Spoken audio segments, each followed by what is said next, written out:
আসসালামু আলাইকুম এভরিওয়ান, কেমন আছেন সবাই? চারিদিকে এখন শুধু সান্ডা সান্ডা আর সান্ডা। কফিলের ছেলের জন্য সান্ডা ধরতে গেলাম, সান্ডা না ধরলে চাকরি থাকবে না। একটা ডায়লগ রাতারাতি যেন নেট দুনিয়ায় ভাইরাল হয়ে গেছে, আর এই ডায়লগের পর থেকেই সবার মুখে এখন শুধুমাত্র সান্ডা।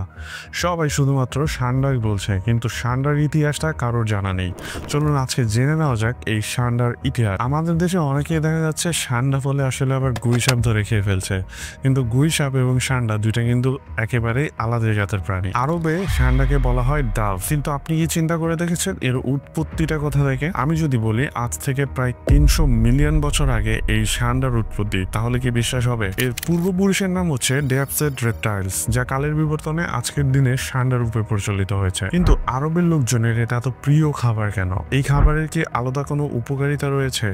আর ভারতীয় উপমহাদেশে এই সান্ডার তেলের এত প্রচলন কেন ছিল? ইসলামিক দৃষ্টিকোণ থেকে কি সান্ডা খাওয়া হারাম না হালাল? এই সবকিছু জানবো আজকের এই ভিডিওতে। তার পূর্বপুরুষ সম্পর্কে জানতে হলে আমাদেরকে যেতে হবে আজ থেকে প্রায় 300 মিলিয়ন বছর আগে। সান্ডা সম্পর্কে জানার আগে সান্ডা এবং গুইসাপ এই দুইটা জিনিসের মধ্যে কিছু বেসিক পার্থক্য নিয়ে জানা যাক। ডাভ বা সান্ডা যেটাই বলেন না কেন, এটা মরুভূমির গিরগিটি জাতীয় একটি প্রাণী, যার বৈজ্ঞানিক নাম হচ্ছে ইউরোম্যাস্টিক ইজিপশিয়া। এই প্রাণীটি বেশি দেখা যায় সৌদি আরব, ইরাক, কুয়েত এবং অন্যান্য আরব দেশগুলোতে। এর দেহ অনেকটা ছোট, কিন্তু লেজটা মোটা হয় এবং তাতে কাটার মতো কিছু খাঁজ কাটা থাকে। সবচেয়ে মজার ব্যাপার হলো ডাভ মূলত গাছপালা বা ঘাস এই জাতীয় খাবার খেয়ে থাকে।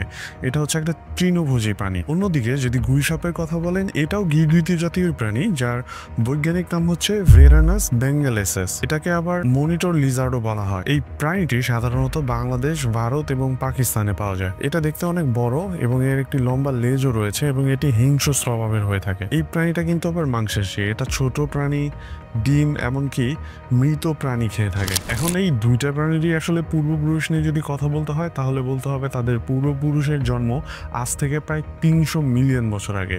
জি, তারা ডাইনোসর যুগের। তাদের প্রথম পূর্বপুরুষ হচ্ছে ডিয়াপেসিড রেপটাইলস। এই প্রজাতির প্রাণী নিয়ে প্রথম যিনি গবেষণা করেন তিনি হচ্ছে এডওয়ার্ড ড্রিঙ্কার কোপ, প্রায় 1800 শতকের দিকে।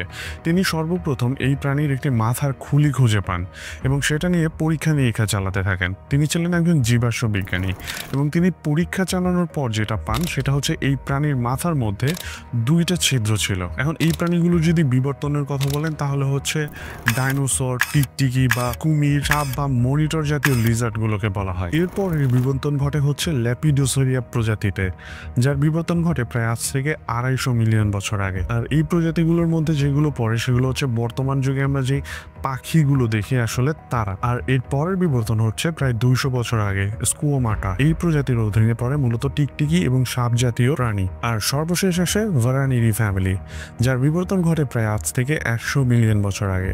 আর আজকের দিনে সান্ডা এই দলেরই সদস্য। এখন অধিকাংশ মুসলমানদের মনে প্রশ্ন হচ্ছে ডাভ খাওয়া আসলে হারাম নাকি হালাল? এখন যদি ইসলামিক দৃষ্টিকোণ থেকে দেখি, তাহলে সহিহ বুখারীতে পাওয়া যায় হযরত মুহাম্মদ সাল্লাল্লাহু আলাইহি সাল্লামকে একবার খাবার খাওয়ার জন্য আমন্ত্রণ জানানো হয়, আর এই আমন্ত্রণটি জানিয়েছিলেন তার সাহাবীরা এবং সেখানে খাবারের তালিকায় এই সান্ডাও পরিবেশন করা হয়। কিন্তু মহানবী সাল্লাল্লাহু আলাইহি সাল্লাম বলেন, এটি এমন একটি প্রাণী যা আমি খাই না, তবে তোমরা খেতে পারো। অতএব বলা যায় যে এটি হারাম কি হালাল কোনোটারই কিন্তু সঠিকভাবে ব্যাখ্যা নেই, তাই এটা ডিসাইড করা হচ্ছে আপনার উপরে। আবার সবচেয়ে বড় ব্যাখ্যা হচ্ছে সান্ডা খেলে নাকি বৃদ্ধি পায়। সো এই ধরনের কোনো কিছু আসলে চিকিৎসাখানে কোথাও ব্যাখ্যা নেই। তবে সবচেয়ে বেশি যে বিষয়টা নিয়ে আসলে আলোচনা করা হয় সেটা হচ্ছে সান্ডার তেল। এখন ভারতীয় উপমহাদেশে অনেক আগে থেকেই ঔষধ হিসেবে এমন কিছু জিনিস ব্যবহার করা হয় যার আসলে কোনো ঔষধি গুণাগুণ কিন্তু নেই।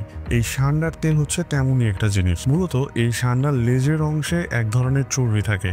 এই চর্বিকে মূলত গলিয়ে তৈরি করা হয় এই তেল, আর এই তেলটা মূলত ব্যবহার করা হয় জন্য বৃদ্ধি করার জন্য। ভারতীয় মুভিগুলোতেও কিন্তু একটা সময় এর মার্কেটিং করা হতো। কিন্তু যদি বৈজ্ঞানিকভাবে ব্যাখ্যা করেন, তাহলে এই তেল ব্যবহার করাতে আসলে চিকিৎসা ক্ষেত্রে কোনো উপকারিতা নেই, বরঞ্চ অনেকে এই তেল ব্যবহারের কারণে দেখা গেছে তাদের বিভিন্ন ধরনের স্কিন ডিজিজ দেখা গেছে। সত্যি কথা বলতে কি, আমরা সবাই এখন সান্ডা নিয়ে অনেক ধরনের মিম তৈরি করছি, কিন্তু এই সান্ডার তেলের পিছনে বা সান্ডার বিজনেসের ক্ষেত্রে কিন্তু এক করুণ কাহিনী লুকিয়ে আছে। একটা সময় সান্ডা বহুল পরিমাণে পাওয়া যেত, কিন্তু এখন আর আসলে ওই পরিমাণ সান্ডা পাওয়া যায় না। এর মূল কারণ হচ্ছে এর এই তেলের বিজনেস। যেহেতু এই তেলটা তৈরি করা হয় সান্ডার লেজ থেকে, সো সেই ক্ষেত্রে অবশ্যই সান্ডাটাকে মেরে তারপরে কিন্তু এর থেকে তেলটা বের করা হয়। এই সান্ডার তেল 100 ml এর দাম মার্কেটে প্রায় 1000 থেকে 5000 টাকা পর্যন্ত বিক্রি হয়। একটা সান্ডা মূলত বছরে 5 থেকে 6টা ডিম দিয়ে থাকে, কিন্তু যেই পরিমাণ সান্ডা প্রতিদিন হত্যা করা হয়, একটা সময় দেখা যাচ্ছে এই সান্ডা একদমই বিলুপ্ত হয়ে যাবে।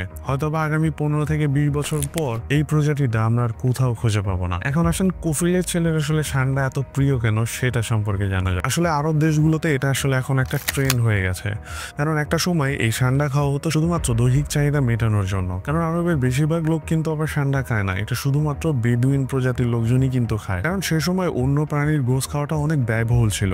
আর অল্টারনেট হিসেবে সান্ডাতে ছিল high protein low fat amino অ্যাসিডের মতো উপাদানগুলো।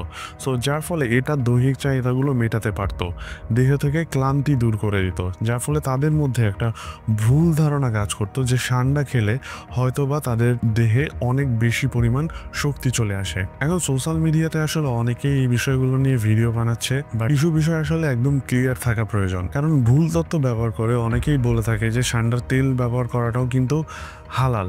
আসলে ইসলামে কিন্তু এই ধরনের কোনো কিছুর কোনো ব্যাখ্যা নেই, তাই এটা হচ্ছে সেই সকল মানুষদের এক প্রকার ধর্ম নিয়ে ব্যবসা। তাই যে কোনো কিছু করার আগে আসলে ওই বিষয়টা সম্পর্কে বিস্তারিত জেনে তারপর কিন্তু সিদ্ধান্ত নেওয়াটাই বেটার। তাই তথ্যগুলো যাচাই বাছাই করার জন্য আসলে নিজেই একটু ইন্টারনেটে সার্চ করা দরকার আছে। তাই যে কোনো বিষয়ে সঠিক তথ্য জানতে হলে সাথেই থাকুন। আজকের মতো এই পর্যন্ত, দেখা হবে অন্য কোনো ভিডিওতে। ধন্যবাদ।